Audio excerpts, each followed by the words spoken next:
नमस्कार। तो बहुत दिनों के बाद इस वीडियो को लाया है हमने। आज संडे है तो हमने सोचा कि इस वीडियो को ज़रूर लाया जाए। लेकिन हाँ, मैं आपको बता देता हूँ कि चाहे संडे हो या मंडे, ये वीडियो आपके लिए मतलब आप कभी भी देख रहे हो इस वीडियो को तो ये वीडियो आपके लिए इम्पोर्टेंट है। राइट? ओके।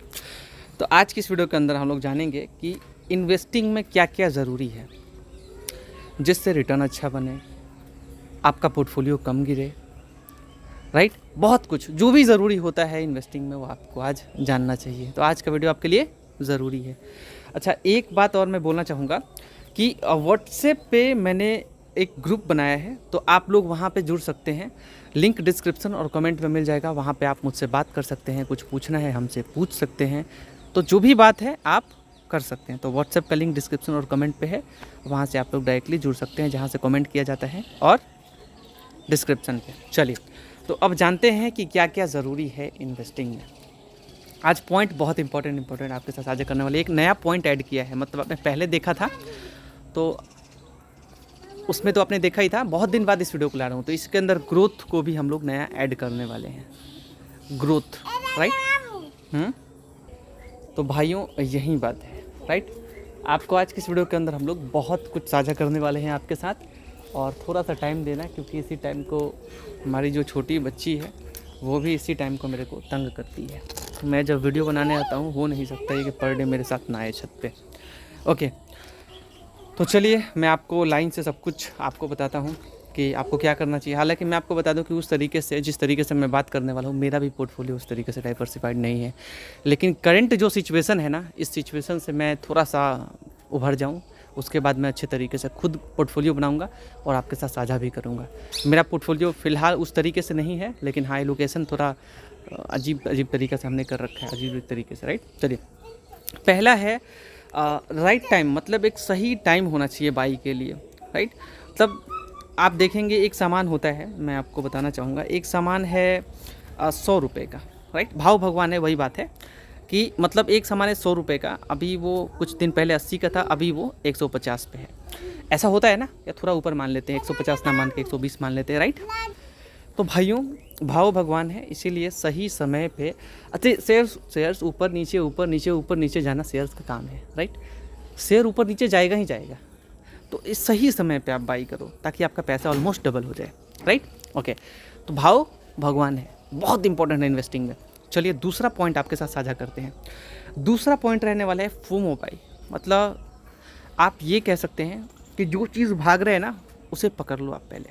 जैसे कि आ, आ, आ, भागने में क्या ही बोला जा सकता है, जैसे कि अभी आप बोल सकते हैं कि क्यूपिड भाग रहा है, तो सारे लोग क्यूपिड की तरफ ही जाएंगे। राइट? सारे लोग इधर ही जाएंगे। या फिर जो भाग रहा है, चाहे वैल्यूएशन अच्छा हो ना हो, उसे पकड़ लेना है अपने को। राइट? ओला एक दिन में 5% भाग गया, 10% भाग जाए, अपने को पकड़ लेना है। तो इससे बचना है अपने को। जैसे रिलैक्सो एक दिन में 12% भागा, लेकिन आप देखेंगे इनका उस तरीके से ग्रोथ नहीं है, जिस वजह से बिजनेस 5 साल में डूबता नैया है। तब उस तरीके से ग्रोथ नहीं दिख रहा है, ये आप कह सकते हैं। तो जहाँ पे ग्रोथ नहीं, वहाँ पैसा कहाँ से बनेगा, उसके बारे में ही बात करेंगे अलग से। चलिए, तो ये ध्यान रखना। क्या बोला आपको कि फोमो के चक्कर में जो भाग रहे हैं उसे खरीदने की कोशिश आप ना करें। तीसरा पॉइंट रहने वाला है बाई सेल आप मत करो। बाई करो, लॉन्ग टर्म के लिए करो। बाई सेल किया जा सकता है जैसे कि अगर आपको ऐसा लगता है कि मुझे कहीं पे 20% 30% मिल रहा है ना, तो आप बाई सेल कर सकते हैं उसमें। अगर आपको ऐसा लग रहा है कि 20-30% मिल रहा है तो थोड़ा सा एलोकेशन आप कर सकते हैं। जैसे कि अब अगर आप देखते हैं कि उसके बारे में बात कर लेंगे डिटेल में, ठीक है? चलिए, लेकिन ये मान लेते हैं कि अब रिलायंस का शेयर गिरा हुआ है। ठीक है? रिलायंस का शेयर गिरा हुआ है, HDFC का शेयर गिरा हुआ है, या फिर ICICI बैंक का गिरा हुआ है, या फिर बहुत सारे शेयर्स हैं। तो अगर गिरे हुए होते हैं तो 20-30% अपसाइड अपन देख सकते हैं। जैसे बजाज फाइनेंस गिरा हुआ है, राइट? 800 से अभी 1000 के करीब जा चुका है। समझ सकते हैं आप लोग? तो वही बात है मेरे भाइयों। तो आपको बाई सेल नहीं करना है, इसलिए क्योंकि बाई सेल मतलब सारे स्टॉक्स को बाई सेल नहीं कर सकते। बाई सेल इसको करो, बाई उसको ऐसा नहीं। इसमें आप क्या करोगे ना, इसमें आप ब्रोकर्स को पूरा पैसा दबा के दे दोगे, जो ब्रोकर्स रहने वाले हैं। और साथ ही साथ टैक्सेस, जिसमें आप वही समझ रहे हैं आप लोग, DP चार्ज ये वो तो आप दे ही रहे हो, टैक्स भी दोगे आप।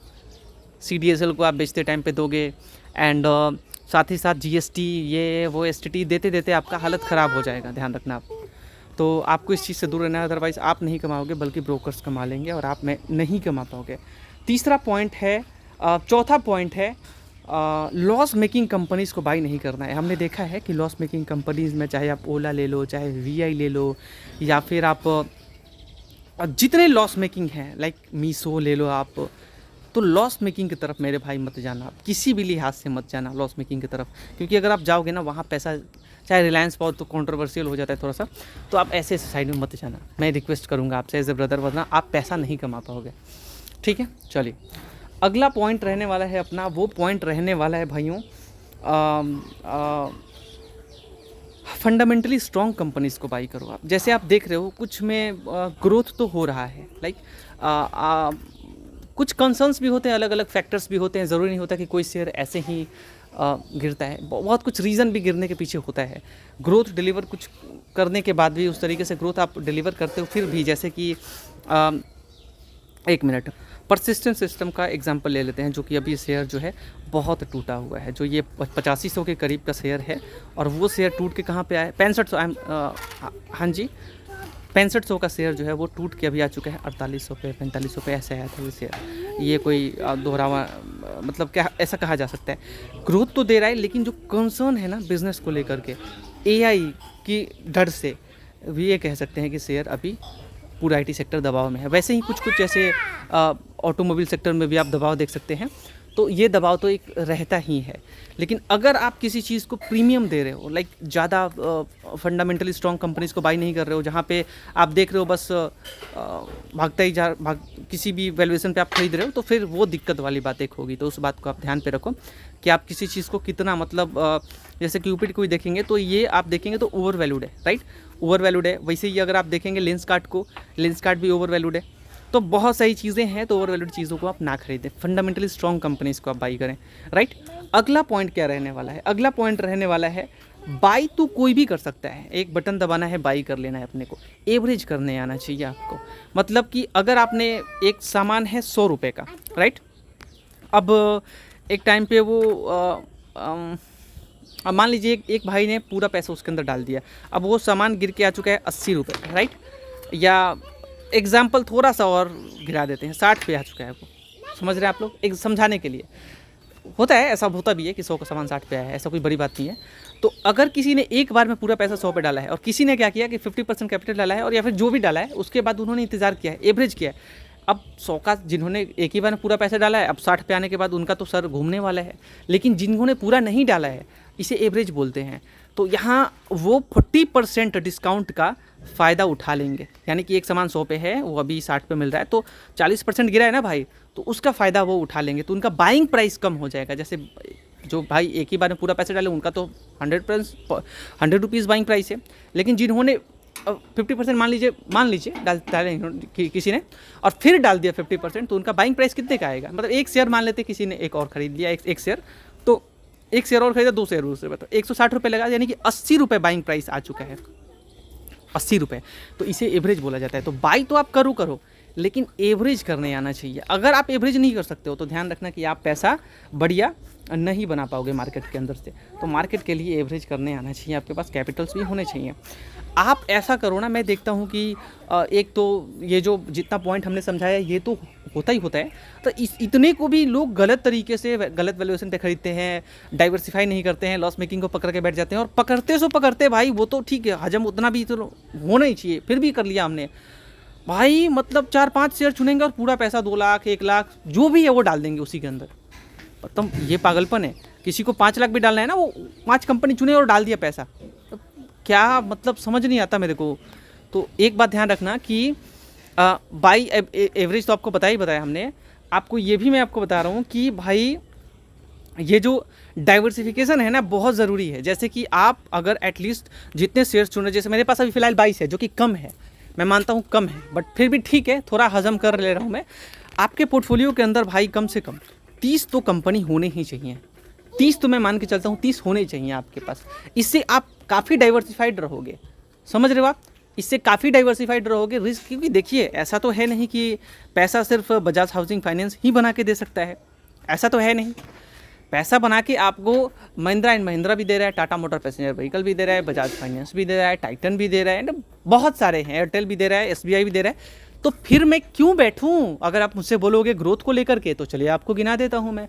महिंद्रा का ग्रोथ देख लो आप, टाटा पीवी का ग्रोथ देख लो आप, परसिस्टेंट सिस्टम का ग्रोथ देख लो आप, और उसके बाद आप बहुत सारी कंपनी से कितना, एयरटेल का ग्रोथ देख लो आप, एसबीआई का ग्रोथ देख लो आप, एंड वही फिर मैं आ रहा हूँ, भारत इलेक्ट्रॉनिक्स देख लो आप, एचएएल देख लो आप। भाई साहब मैसिव पैसा बना है इन्वेस्टर्स का, राइट? तो फिर आप ये कैसे बोल सकते हो कि आप ये कैसे सोच रहे हो कि किसी एक ही शेयर के अंदर पैसा बनने वाला नहीं ना? तो आप डाइवर्सिफाइड करो उसे। डाइवर्सिफिकेशन बहुत ज़रूरी है। 30 शेयर्स आपके पोर्टफोलियो में होने चाहिए। अगला पॉइंट क्या, तो मैं आपको बता रहा हूँ, अगला पॉइंट रहने वाला है अपना वो, चलिए वो तो है ही है, मतलब उसको थोड़ा सा ग्रोथ में थोड़ा ऐड कर लेते हैं। जैसे कि एक बिज़नेस है जिसके अंदर ग्रोथ कम है, एक बिज़नेस है जिसके अंदर ग्रोथ ज़्यादा है, राइट? जैसे अंबुजा सीमेंट में भी अब देखेंगे तो फिलहाल उतना ग्रोथ फिलहाल नज़र नहीं आ रहा है, बट ठीक है, आगे के लिए वो अपना कमिटमेंट जो भी है वो कर रहे हैं। बट फिर भी आपको बता रहा हूँ, ये जितना बिजनेस आप देख रहे हो ना, आपकी आंखों के सामने दिखाई दे रहा है, इन सब के अंदर ग्रोथ अलग अलग है ना? कोई 18% से ग्रो कर रहा है, कोई 12% से ग्रो कर रहा है, कोई 10% से ग्रो कर रहा है, तो कोई कम ग्रो कर रहा है, जो भी है सभी एक जैसे नहीं है। तो ध्यान रखना आप कि जहाँ पे ग्रोथ बढ़िया हो रहा हो ना, वहाँ पे आप कूदो, क्योंकि वहाँ पे आप जाओगे ना तो पैसा बनना ही बनना है, ठीक है? लेकिन सब कुछ फैक्टर ध्यान रखते हुए कि क्या करना है आपको। तो भाई ग्रोथ वाले जगह पे आप जाओ, जहाँ पे बिज़नेस के अंदर एक बढ़िया ग्रोथ हो रहा हो। जैसे कुछ एग्जांपल के तौर पे मैं आपको केपीआई ग्रीन एनर्जी बता रहा हूँ। मैं आपको पहले बताता हूँ, इस शेयर को मैं बाई शेयर के लिए नहीं बोल रहा हूँ, और मैं आपको पहले ही बता दूँ कि मैं कोई सेबी रजिस्टर्ड नहीं हूँ। तो कोई भी फाइनेंशियल डिसीजन लेने से पहले अपने फाइनेंशियल एडवाइजर से आप कंसल्ट जरूर करें। इंग्लिश में बोले तो investment in securities market is subject to market risk, read all the related document carefully before investing. तो भाइयों इस बात का आप ध्यान रखना कि इसका ग्रोथ देखो आप, किस तरीके से कंपनी ग्रो कर रही है। मतलब ग्रोथ भाई साहब मैसिव बढ़िया ग्रोथ है, राइट? तो ग्रोथ जहाँ पे हो रहा हो तो भाई वहाँ पे आप देख सकते हो, ठीक है? पैसा तो बन सकता है आपका, लेकिन जहाँ पे ग्रोथ उस तरीके से नहीं है तो पैसा आप उस तरीके से कहाँ से बना पाओगे? जहाँ पे ग्रोथ होगा वहीं पे पैसा बनेगा ना। एक सामान है, अच्छा एक बात और है, एक सामान है 100 का, एक शेयर है 100 का, राइट? आप समझ रहे हो? शेयर की बात कर लेते हैं। एक शेयर अभी 60 रुपये पे मिल रहा है और एक शेयर अभी 80 रुपये पे मिल रहा है। तो आप बोलोगे किसे खरीदोगे? आप बोलोगे 60 वाला जो मिल रहा है उसे खरीद लेते हैं। लेकिन मेरे भाई अब ट्विस्ट आता है, लोग ऐसे ही करते हैं, अब अंदर जाके नहीं देखेंगे कि ग्रोथ क्या है उनका। इसका ग्रोथ बहुत ज़्यादा है इसलिए कम गिरा है, इसका ग्रोथ कम है इसलिए ज़्यादा गिर गया है। अब आप बताओ आप किसे खरीदोगे? आप बोलोगे यहाँ पे खरीद लेंगे। तो वही बात है, ये सब जानना बहुत ज़रूरी है, तभी आप मार्केट के अंदर से अच्छा पैसा बना पाएंगे। तो ये वीडियो आपके लिए कितना इंपॉर्टेंट है आप समझ रहे हो, और मैं आपको कितना ज्ञान दे रहा हूँ ये आप समझ सकते हो। मैं कोई ज्ञानी नहीं हूँ, मैं कोई बहुत बड़ा क्या बोलते वो आपके सामने गुरु बनने की कोशिश नहीं कर रहा हूँ। तो मैं रिक्वेस्ट एक छोटा सा करना चाहता हूँ कि आप लोग वीडियो को लाइक कर दीजिएगा। वीडियो को लाइक करने से आप हमें मोटिवेट करते हैं, ताकि हम नए नए पॉइंट्स को और ऐड करके आपके साथ लाते हैं, ताकि आप लोग पैसा अच्छा बना सको, अच्छा पैसा बना सको। क्योंकि भाई ये नॉलेज बहुत इंपॉर्टेंट है, राइट? और जिनके पास नॉलेज नहीं है ना, वो पैसा अच्छा नहीं बना पाते हैं। जिनके पास नॉलेज है धीरे धीरे करके बहुत मोटा पैसा बनता है। अभी मार्केट के अंदर प्रॉब्लम ज़रूर है, बट सॉल्यूशन के ऊपर भी बात किया जा सकता है। तो मैं ये नहीं बोल रहा कि टोटल कैपिटल जितना आप ज़िंदगी में कमाते हो ऐसो आराम छोड़ दो और पूरा इन्वेस्ट ही कर दो, नहीं। लेकिन मेरा मानना ये भी है कि अगर अपने आप को बदलना है ना, तो समय के साथ बहुत लोग टूट जाते हैं। तो अगर अपने आप को बदलना है तो इन्वेस्टिंग चालू करना होगा, और आपके पास कुछ खास नहीं है ना बैकग्राउंड के तौर पे, तो आप इन्वेस्टिंग ज़्यादा करो और ऐसो आराम कम करो, ये ज़रूर बोलूँगा। हाँ, आपके पास हो जाए तो आप कर लो ना भाई, आपको रोका किसने है? आप खुद पे खुद करोगे, आपके पास कैपिटल होगा तो। दिखावा मत करना कि उसने ऐसा किया तो हम भी ऐसे करेंगे, उसने ऐसे किया तो अपने को भी ऐसा करना है, राइट? ऐसा नहीं करना है आपको, गलत डिसीजन होगा आपके लिए। तो वीडियो को लाइक करके अपने दोस्तों के साथ शेयर कीजिए, ताकि वो भी सीख सकें बहुत कुछ। अगला पॉइंट तो ग्रोथ को लेके बताया आपको, ओके। अगला पॉइंट रहने वाला है किसी एक सेक्टर से कितना शेयर आप उठा सकते हो। जैसे कि अगर आप मुझसे पूछेंगे तो यहाँ पे टाटा मोटर पीवी है या फिर महिंद्रा एंड महिंद्रा है, तो ये जितने लोग हैं, तो मैं आपको बता दूं कि ये ऑटोमोबाइल सेक्टर है, जिसमें Tata motor passenger vehicle, Ashok Leyland, TVS, hero, Bajaj, Eicher motor, Ashok वो तो बताया आपको हमने, Mahindra and Mahindra, Maruti Suzuki, Hyundai, इतने सारे हैं। तो ये ऑटोमोबाइल सेक्टर से बिलोंग करने वाले शेयर्स हैं, राइट? तो आपको क्या करना है कि आप क्या करोगे, आपको क्या करना है कि किसी एक सेक्टर से 2 से 3 ही शेयर आप चुनो, बहुत ज़्यादा किसी एक सेक्टर से आप भर लोगे शेयर, ये भी शोभा नहीं देता। तो 2 से 3 शेयर मेरे अकॉर्डिंग आप थोड़ा सा इधर उधर कर सकते हो, जो करना है आप कर लेना, मैं उसके ऊपर ज़्यादा नहीं बोलूँगा। तो आप ये ध्यान रखो आप, राइट। ओके, तो 2 से 3 शेयर मतलब एक ही सेक्टर अगर आपको पसंद आ गया ऑटोमोबाइल, तो भाई पूरा पैसा ही ऑटोमोबाइल में डालोगे, क्या ज़रूरत है? ग्रोथ तो सभी जगह पे हो रहा है, तो फिर क्यों हम एक ही जगह पे मर रहे हैं, राइट। चलिए ओके भाई, देखिए आप जो रिस्क लेते हैं वो पैसा कमाते हैं। आप बोलेंगे भैया रिस्क ले रहे हैं, अपॉर्चुनिटी दिख रहा है, तो भैया ठीक है, फिर आप रिस्क ले रहे हो। अगर आप रिस्क कम लोगे, और ऐसा फिक्स नाम का चीज़ रिस्क के अंदर तो होता भी नहीं है ना, कि आपने रिस्क लिया तो इसका मतलब है कि 100% पैसा बनेगा। रिस्क का मतलब क्या होता है? वहाँ डूबने का चांस ज़्यादा है, राइट।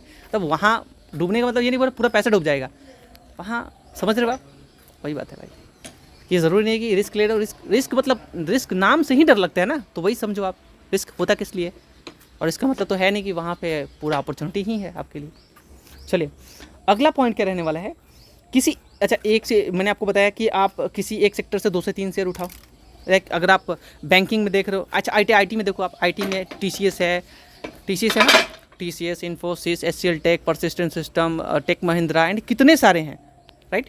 ओके, तो किसी 2-3, राइट, किसी एक सेक्टर से। अगला रहने वाला है अपना, एक कंपनी के अंदर कितना पैसा डालें। देखिए एक कंपनी के अंदर आप 3 to 5% कैपिटल अपना डाल सकते हैं। जैसे कि अगर आपको लगता है कि मुझे ये कंपनी से प्यार है, तो अगर आपको प्यार है तो आप अपने, मान लीजिए मैंने 1 लाख इन्वेस्ट किया है फॉर एग्जांपल, तो मैं 3 से 5 हज़ार रुपये ही, मतलब 3 to 5%, अगर आप 2 लाख इन्वेस्ट कर रहे हो तो 6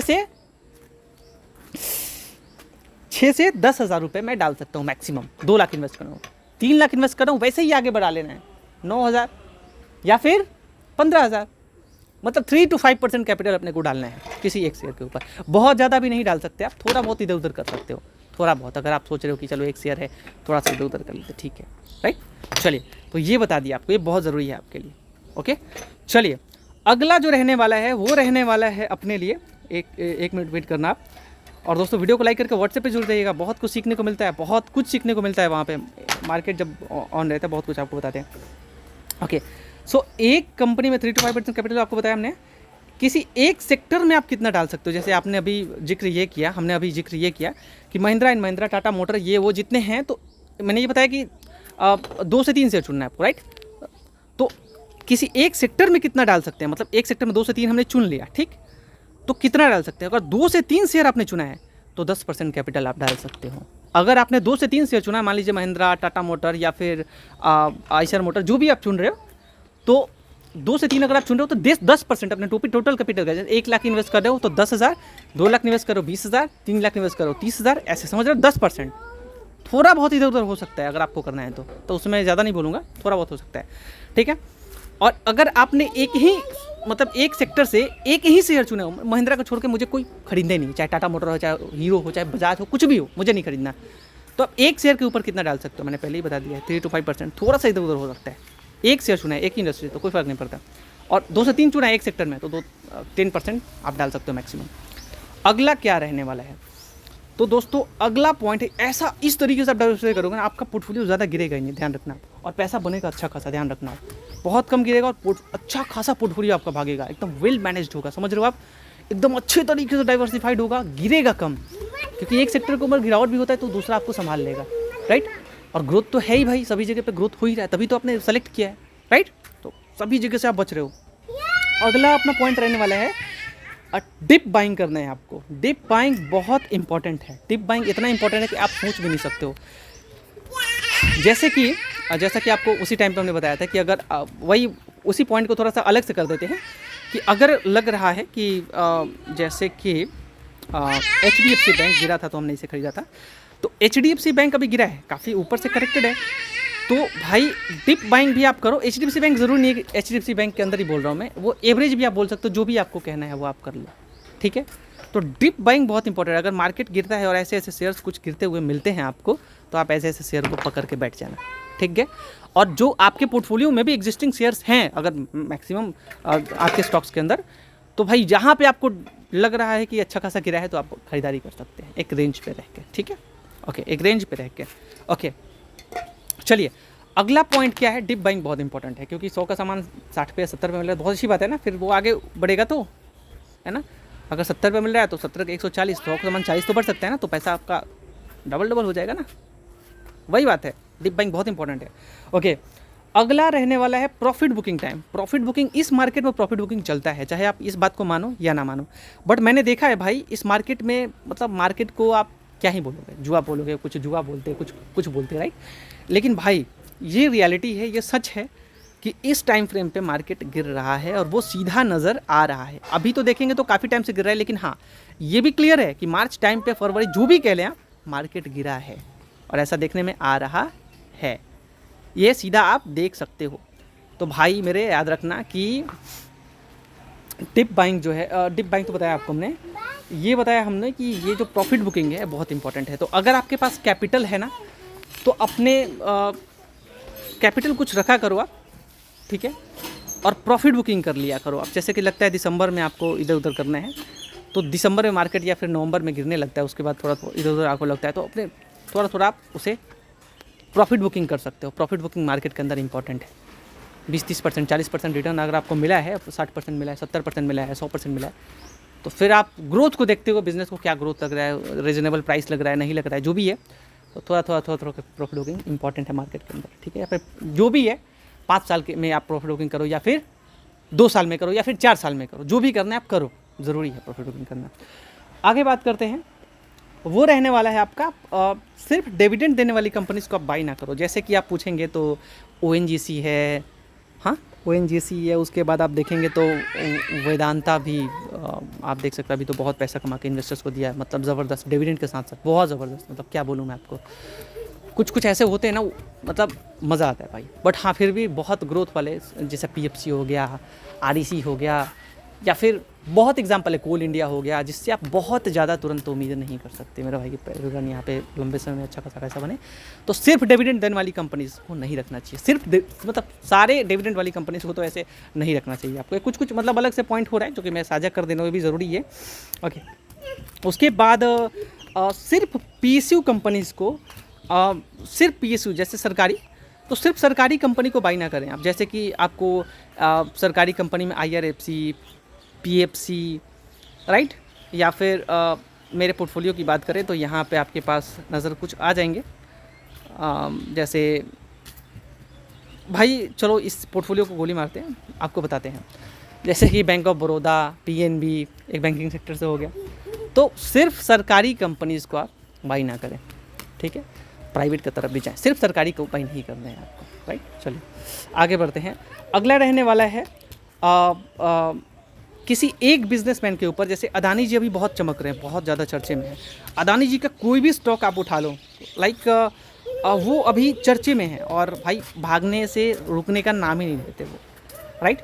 तो मैं ये बोलूँगा कि अगर अदानी जी आपको इतना ही पसंद है तो ऐसा मत करो कि आप अदानी जी के ऊपर पूरा पैसा, चाहे अदानी टोटल गैस हो, अदानी पोर्ट हो, अदानी पावर हो, अदानी इंटरप्राइजेस हो, अदानी ग्रीन एनर्जी हो, अदानी, मतलब कितना सारा है एनर्जी सोल्यूशन, सब कुछ डाल दोगे क्या इनके अंदर ही? नहीं, ऐसा नहीं करना है, गलती है आपको कभी भी, ठीक है। ओके, अगला जो पॉइंट है वो रहने वाला है अपना 10 से 20% कैपिटल जो है अपने टोटल इन्वेस्टमेंट का, 10 to 20% कैपिटल आपको क्रैश के लिए हमेशा रखना चाहिए। क्योंकि क्रैश, अगर कोई ये बोलता है ना कि मार्केट जो है वो 80% क्रैश हो जाएगा, ठीक है, कोई बोल रहा है कि 50% क्रैश हो जाएगा, ठीक है, कोई बोल रहा है 60% क्रैश हो जाएगा, तो मार्केट के क्रैश से डरने का, मैं तो ये बोलता हूँ, चलो मैं बोलता हूँ 100 का 1 लाख निवेश किया था, 10,000 पे आ गया वो, ठीक है, एग्जाम्पल के तौर पे 1 लाख इन्वेस्ट किया था, 10,000 पे आ गया। अब तो आप सोच सकते हो 90% क्रैश, मतलब भाई अफरा तफरी मच जाएगा, राइट। ओके, हालांकि ऐसा नहीं होता कि 100 का सामान उसके बाद सब परसेंटेज वाइज होता है ना ठीक है, फिर भी मान लेते हैं कि हाँ हमने 100 रुपये हमारे अकॉर्डिंग हमने 100 इन्वेस्ट किया था, तो वहाँ से गिर के 10 पे आ गया, ठीक है, तो ऐसा होता है मान लेते हैं, ठीक है।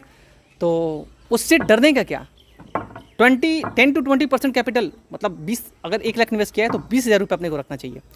उससे होगा क्या कि अगर ऐसा होता भी है तो ऐसा कभी होगा भाई जब ये बोलेगा पूरा दुनिया ख़त्म है, आप समझ सकते हो, फिर पैसा रख के करोगे क्या वैसे। तो वही बात है, तो उस टाइम पे आप रखोगे तो जितना इन्वेस्ट पहले किया था उसका डबल और आप खरीद पाओगे। तो भाई मेरे पैसा तो आप मोटा छापोगे, बच गए तो, और वैसे भी ना बचे तो वैसे भी बच के और क्या ही कर लोगे पैसे का समझ रहे हो, बच के तो कर लोगे, ना बच के क्या कर लोगे ना बच के पछताओगे। इन्वेस्ट क्यों नहीं किया, मतलब कैपिटल क्यों नहीं रखा। क्या क्या बोलूँ मैं खुद, मैं भूल जा रहा हूँ, दिमाग इतना जल्दी इधर उधर जा रहा है ना, मैं क्या बोलूँ। जैसे कि अगर आपने इन्वेस्ट नहीं किया तो पछताओगे आप, और इन्वेस्ट आपने कर दिया तो फिर अच्छी बात है। तो वही बात है, तुरंत मैं नीचे चल रहा हूँ, तुरंत मैं नीचे चलूँगा। ओके। तो गाइस यहाँ पे इस बात का ध्यान रखना कि 10 से 20% कैपिटल रखना, ताकि आप बहुत अच्छा खासा कैपिटल बना पाओगे, राइट, ध्यान रखना। चलिए अगला पॉइंट रहने वाला है यहाँ पे इमरजेंसी कैपिटल, जो कि ज़रूरी है, राइट। क्रैश से क्या ही डरना, कोई डर नहीं लगता यार जी भाई, अपने को कोई डर नहीं लगता क्रैश, ठीक है। मैं तो चाहता हूँ या तो क्रैश आ जाए तो मार्केट भागे भाई, बात खत्म भाई, ख़त्म करो इसे। तो मैंने क्या बोला अभी आपको, इमरजेंसी कैपिटल बहुत ज़रूरी है मार्केट के अंदर। अगर आपने अपने खर्चे के लिए, मैं आपको बता रहा हूँ कि आप अपने खर्चे के लिए पैसा ज़रूर रखो, 2-3 महीने, 4 महीने, 5 महीने, 6 महीने के लिए, जो भी पैसा आपको रखना है ना मेरे भाई, आपकी ज़रूरत के हिसाब से रखो आप, ये बहुत ज़रूरी है। सारा पैसा मार्केट के अंदर नहीं डालना चाहिए, ठीक है। अगला पॉइंट रहने वाला है जो बहुत इंपॉर्टेंट है, वो पॉइंट है अपना